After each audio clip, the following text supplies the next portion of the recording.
terceiro ano do ensino médio, essa é a nossa quarta aula de História.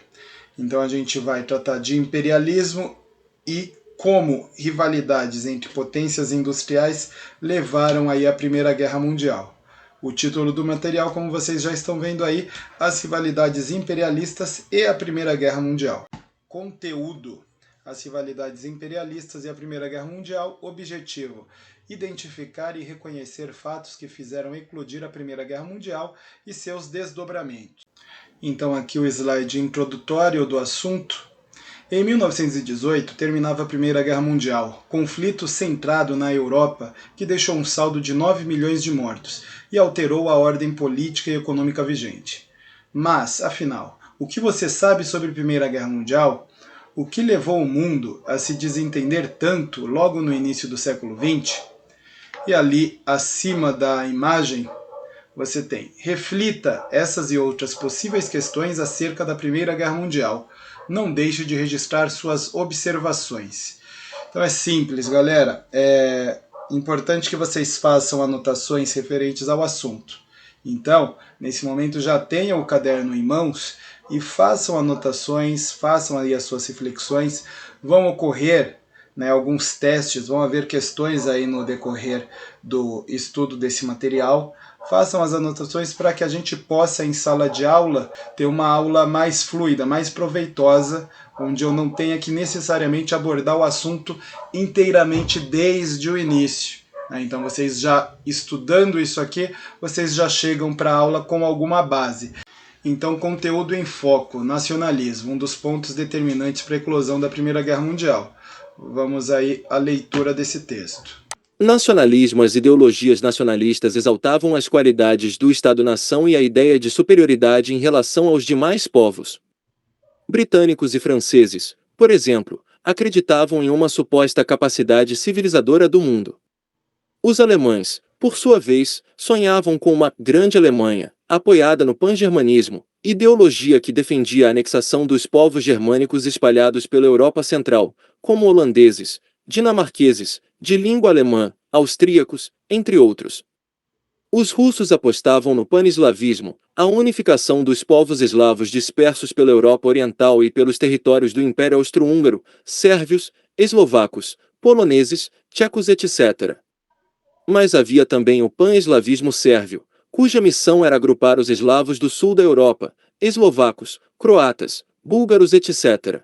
Apesar dessas rivalidades, a paz foi assegurada no continente europeu nas últimas décadas do século XIX, em grande parte, graças aos esforços do chanceler alemão Otto von Bismarck, que buscou estabelecer uma ordem internacional favorável ao Império Alemão. Para tanto, ele procurou evitar confrontos com a Grã-Bretanha, de modo a manter a neutralidade britânica na porção continental da Europa.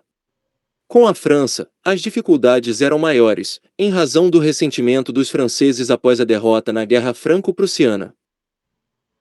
O incidente, chamado Golpe de Agadir, manteve em estado de tensão, durante algumas semanas, todas as chancelarias europeias.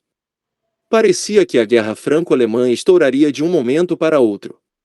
A guerra não estourou naquele momento, mas houve uma intensa atividade diplomática, uma série de negociações que, entre altos e baixos, continuou até 1912 e produziu o acordo seguinte: o Marrocos seria um protetorado francês, em troca. A França concederia à Alemanha colônias na África Equatorial. Trata-se de um ponto considerável de vantagem para a Alemanha, ainda que a região em que essas colônias foram concedidas ao país não se abrisse para o Mediterrâneo. Pelo contrário, é uma zona bem longe dele, mas, mesmo assim, foi ali que a Alemanha começou a criar um império colonial seu. A Espanha também é concedido um pedaço do Marrocos, e à Itália é dado caminho livre para a conquista da Líbia. É desse modo que, em 1912, produz-se um ato precursor da guerra, um ato que nós nos acostumamos a considerar uma espécie de passeio patriótico organizado pelo governo Giolitti, justamente para a conquista da Líbia, cujas consequências, passados tantos anos, se fazem sentir ainda hoje. A repartição colonial está plenamente em vigor, portanto, nos anos que precedem imediatamente a Guerra Mundial. O golpe de Agadir representa um sinal de alarme, assim como a conquista da Líbia por parte da Itália. A Líbia encontrava-se sob o controle do Império Otomano. A conquista da Líbia em 1912 era, portanto, um ataque ao Império Otomano, um outro capítulo este, um outro antecedente do conflito que está à espreita no tabuleiro completo. Agora o texto referente ao conflito, propriamente a Grande Guerra, 1914 e 1918. Vamos à leitura desse material. A Grande Guerra, de 1914 a 1918. Em decorrência do assassinato de Francisco Ferdinando, o governo austro-húngaro declarou guerra aos sérvios em 28 de julho de 1914. Os russos logo se posicionaram em defesa dos sérvios. Os alemães, solidários aos austríacos, declararam guerra à Rússia no dia 1º de agosto e, 2 dias depois, à França, colocando em ação o ambicioso plano Schlieffen, derrotar rapidamente a França antes que a Rússia pudesse mobilizar suas tropas. Desse modo, evitariam lutar em 2 frentes de batalha. Para alcançar o território francês, invadiram a Bélgica, país que havia se declarado neutro no conflito. Alegando a quebra da neutralidade belga, os britânicos declararam guerra contra a Alemanha, honrando a Tríplice Entente. O sistema Bismarck, como ficou conhecido o modo como o chanceler alemão conduziu a política externa do Império Alemão, tornou-se ainda mais evidente quando, em 1879, um pacto com o Império Austro-Húngaro, contra quaisquer agressões vindas do leste ou do oeste, foi firmado. Com a adesão da Itália em 1882, formou-se a chamada Tríplice Aliança. Em 1915, a Itália, até então integrante da Tríplice Aliança, mudou de lado, seduzida pelas promessas da Grã-Bretanha de concessões territoriais na costa adriática, sob o domínio do Império Austro-Húngaro, e partes de colônias alemãs na África. O conflito generalizou-se quando o Império Turco-Otomano declarou guerra aos seus antigos inimigos russos e aliou-se aos germânicos. Cada país beligerante contou com o apoio, por vezes entusiasmado, de suas sociedades. O nacionalismo exacerbado e a crença de que o conflito seria curto e inevitável mobilizaram amplos setores sociais de cada um dos países envolvidos. Na Conferência de Berlim, encerrada em 1885, Bismarck também renunciou a maiores ambições coloniais para não provocar britânicos e franceses. O sistema do chanceler, contudo, entrou em colapso, após sua renúncia, em 1890. Rejeitando a política de Bismarck, o imperador Guilherme II lançou a Alemanha em uma política de expansão territorial, Weltpolitik. Em 1894, a França firmou com a Rússia uma entente, isto é, um acordo que foi confirmado 2 anos depois. Ao superar as rivalidades na corrida colonial, a França também se aproximou da Grã-Bretanha. Esse entendimento deu origem, em 1907, à Tríplice Entente, que incluía a Rússia. Foi nesta tensa conjuntura política, que marcou o final do século XIX e o início do século XX na Europa, que se originou a Grande Guerra. A disputa pela hegemonia política, agravada pelas ideologias nacionalistas e pelo militarismo, havia se tornado o ponto central para as potências europeias, divididas em 2 blocos rivais, a Tríplice Aliança e a Tríplice Entente. Qualquer guerra que viesse a eclodir no continente envolveria um amplo conjunto de nações.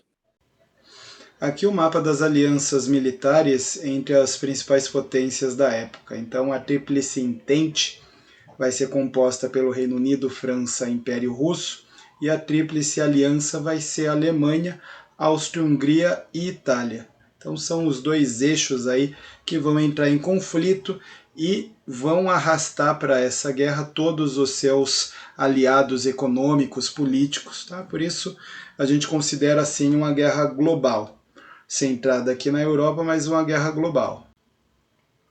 Aqui o texto sobre as trincheiras.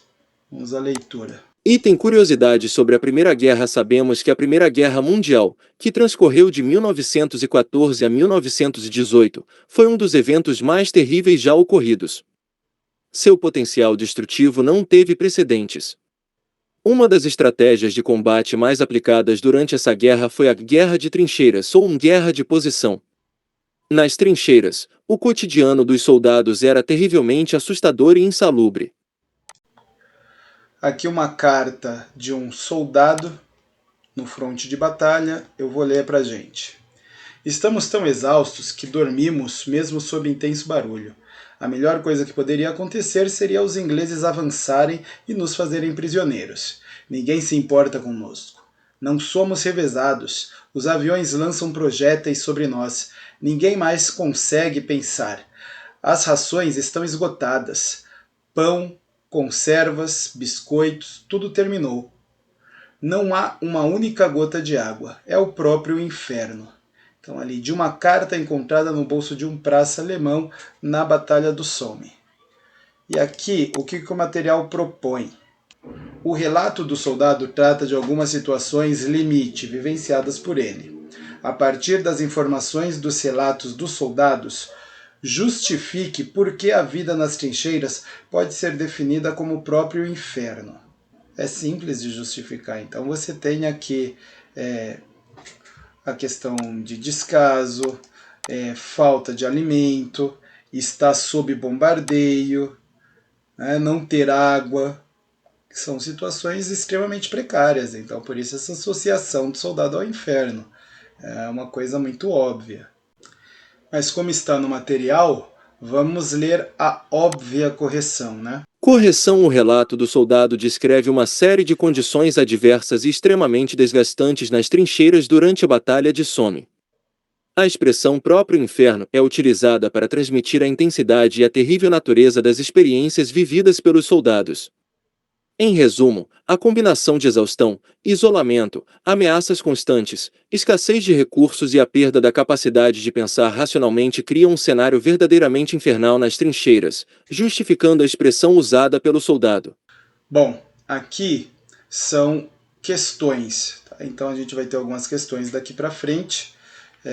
Vou colocar o leitor para a gente e aí eu faço uma explanação a respeito. Como o nacionalismo contribuiu para o sistema de alianças que se formou antes da Primeira Guerra Mundial? A. Promovendo o isolacionismo e a não participação em alianças. B. Fortalecendo as alianças internacionais para promover a paz. C. Criando rivalidades entre nações e alimentando o militarismo. D. Incentivando a cooperação econômica global. E. Estimulando a formação de uma Liga das Nações. Bom, então como eu sei aí que a maioria vai assistir online, não vão estar ao vivo comigo na aula, eu sugiro que vocês deem uma pausa no vídeo, copiem a questão, ou mesmo não precisa copiar, anota a questão, o enunciado e assinala aí a alternativa que você considera correta, tá certo? Alternativa A, promovendo isolacionismo. Não é algo que é abordado no texto, né? Então, até quando você fala de tríplice aliança e tríplice entente, quer dizer que não tem nada isolado, você tem acordo aí entre grupos, rivais, mas tem acordo. B, fortalecendo as alianças internacionais para promover a paz. Então, o nacionalismo não promoveu paz. E raramente promove paz, né? Geralmente quando é exacerbado ele provoca xenofobia, hostilidade ao que é estrangeiro, tá? Então, nacionalismo ele pode ser considerado saudável até um determinado limite. Quando ele se torna exagerado, ele vai, né, provocar algo como uma Primeira Guerra Mundial. Então, promover paz não é.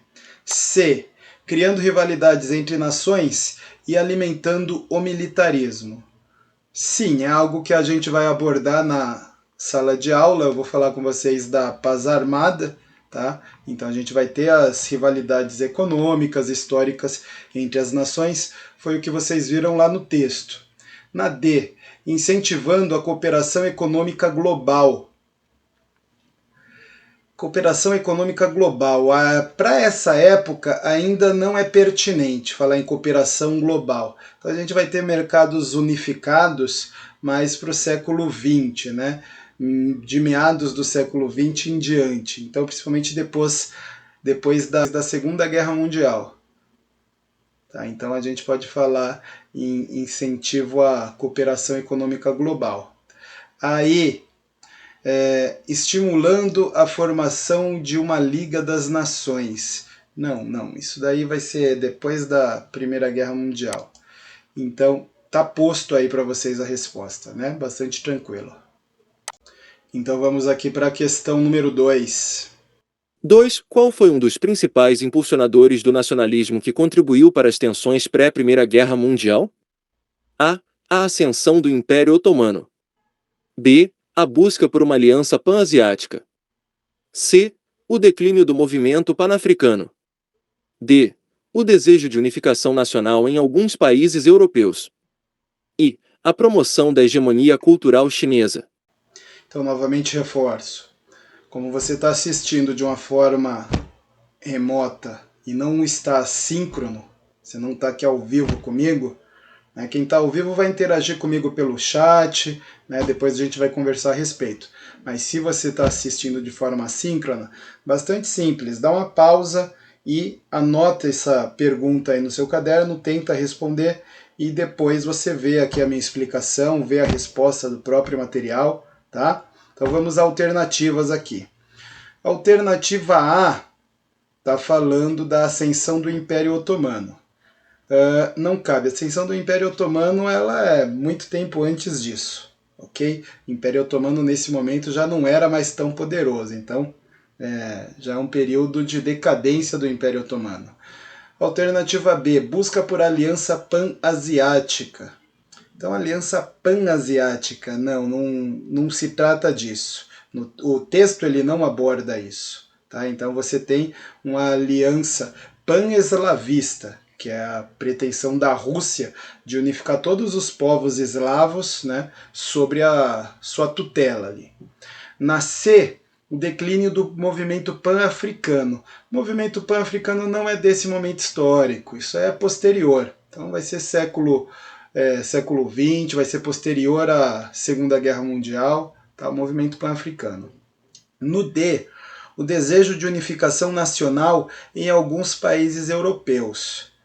Faz sentido e é pertinente. Então, quando a gente tem um país, um território denominado Áustria-Hungria, onde você tem a Áustria, então uma população de origem germânica, e você tem a Hungria, no caso uma população de origem eslava, você tem um único território que ele é conflituoso, onde você tem culturas ali, onde você tem etnias que são diferentes e divergem ali de ponto de vista e organização social. Obviamente, o nacionalismo pregado por cada um desses grupos vai ser conflituoso, tá? Então, você vai ter os eslavos querendo uma unificação e você vai ter os germânicos, né, uma outra forma de unificação. Cada um com uma tutela diferente, né? Um sob a Alemanha, outro sob a União Soviética. Desculpa, a União Soviética aqui já estou até acelerando o assunto. Sob a Rússia ainda nesse momento, sob o Império Russo nesse momento. E aí, promoção da hegemonia cultural chinesa. Promoção da hegemonia cultural chinesa. Isso daí é questionável até hoje. Até a atualidade se questiona essa promoção de hegemonia. Então não cabe também como resposta. Vamos lá ao que tem aí de resolução desse material. Na minha explicação aqui vocês já têm noção, né? Bom, C e D são as alternativas corretas, mas vamos lá ao que temos aqui do material. Leitura aí para vocês. Correção se você respondeu, na questão 1, alternativa C, criando rivalidades entre nações e alimentando o militarismo. Parabéns! Justificativa. O nacionalismo desempenhou um papel central na criação de um ambiente hostil e competitivo, em que as nações buscavam alianças e expandiam seus exércitos para proteger e promover seus interesses nacionais. Essa dinâmica, em parte influenciada pelo nacionalismo, contribuiu diretamente para o desencadeamento da Primeira Guerra Mundial. Correção da questão 2. Se você respondeu, na questão 2, alternativa D, o desejo de unificação nacional em alguns países europeus, parabéns! Justificativa. Em resumo, o desejo de unificação nacional estava intrinsecamente ligado à afirmação de identidade, resistência contra poderes estrangeiros, busca de prestígio internacional e competição entre as nações europeias. Esses fatores combinados ajudaram a criar um ambiente tenso e propenso a conflitos, contribuindo para as tensões pré-Primeira Guerra Mundial. Bom, pessoal, então aqui o material ele recomenda que a gente assista um vídeo aí do Descomplica, onde vai ser montado um mapa mental a respeito da Primeira Guerra Mundial. Então acompanhe aí, é bastante instrutivo, bem mais dinâmico do que o material aí que a gente abordou até agora. A se desentender tanto logo no início do século XX foram tensões herdadas do século XIX, como a Revolução Industrial, que gerou uma forte concorrência comercial dividindo a Europa, o velho mundo. Paralelo a isso, os países começaram uma rápida corrida armamentista, dando a dica que isso culminaria numa grande batalha logo. Era chamada Paz Armada. Sem falar que conflitos pré-existentes, como a Guerra Franco-Prussiana, que gerou um forte revanchismo francês, atrapalhavam as relações deste país com a Alemanha. Já o clima intelectual e artístico era o da Belle Époque, vivido desde 1871 até a explosão da guerra, uma fase marcada por inúmeros avanços na tecnologia, ciência e cultura. Tal clima, de certa forma, acabou estimulando o nacionalismo belicista. Disputas territoriais começavam em países menores, tudo junto e misturado. A Rússia tinha forte interesse na região balcânica e a Alemanha começava a se interessar por áreas coloniais maiores. O forte nacionalismo, somado às disputas imperialistas, levou os países europeus à formação das alianças secretas. Secreta.